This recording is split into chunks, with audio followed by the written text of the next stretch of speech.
Ang player ng Hong Kong nagugulat kay Kai Sotto sa Asia Cup, kilalanin na China mayambag pa rin sa Hong Kong national team kontra Gilas. Yan ang ating mga pag-uusapan para sa video natin na ito.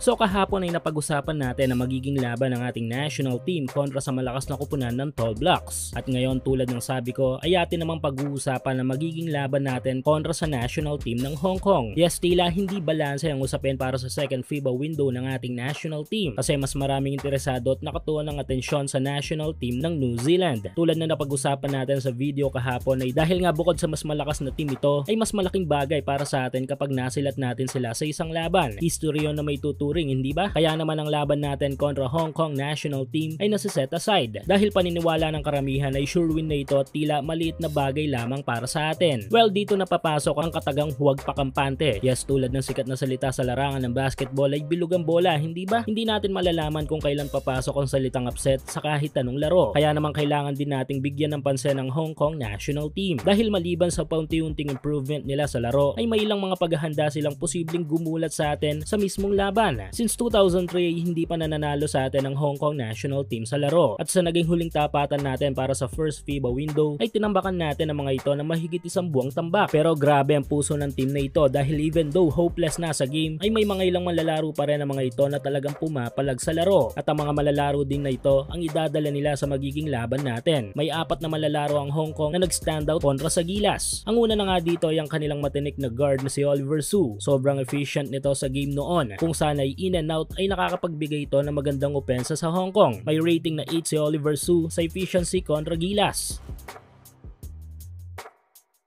Sunod ay ang kanilang naturalized player na si Duncan Overbeck. Ito ang nagsilbing backbone ng Hong Kong sa kanilang mga laro. Consistent ang magandang opensa at depensa sa paint. Nag-average ng 12.5 points ito kontra sa Gilas. Ongoing pa rin ang up to 6,000 pesos bonus na ipinamimigay ni 1X sa inyong first cash in. Hulaan kung sino ang mananalo sa laro sa PBA, NBA, FIBA o sa kahit anong liga ng basketball sa Asia. At kung tama kay magkakapera ka. Kaya i-click lang ang link sa ating comment section at ilagay ang promo code na makikita nyo sa ibaba ng screen.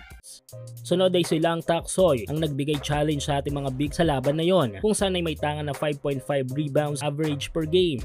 Ang huli ay si Ricky Yang ang nagsilbing facilitator ng Hong Kong sa laro. Napakaganda ng vision nito inside the game. Dahilan kung bakit siyang may tangan ng top assist sa buong team with 5 assists per game. Naasahan muling ibuboost ng 4 na yan ng national team ng Hong Kong sa magiging laban natin. Pero hindi pa tapos dyan dahil may gugulat sa ating pambato sa lineup ng Hong Kong kontra Gilas. Ito nga ay walang iba kundi ang kanilang latest player addition, ang young future star ng Hong Kong basketball na si Simba Pok. 6'7" ang height ng batang player na ito at posibleng tumangkad pa. Sobrang athletic sa game ni Simba na kayang ma-moisturize ng mga kalaban kapag nakabuelo ito ng maganda. Though marami pang kailangan i-improve ang player na ito pero sa ngayon ay magiging malaking tulong ito upang malimitahan sa ilalim ang ating pambato. Kaso sa lawak ng experience ni Kaiju ngayon at medyo nag-matured na rin ang laruan ay mabigat na assignment si Kai para dito kay Simba. Huling nagarap ang Gilas at Hong Kong ay naging malaking factor sa pagkatalo nila ay ang tangan na height natin. At sa palagay ko, ito ang kanilang solusyon doon. Pero ito may konting info tayong nasagap na mag-uugnay sa national team ng Hong Kong at China.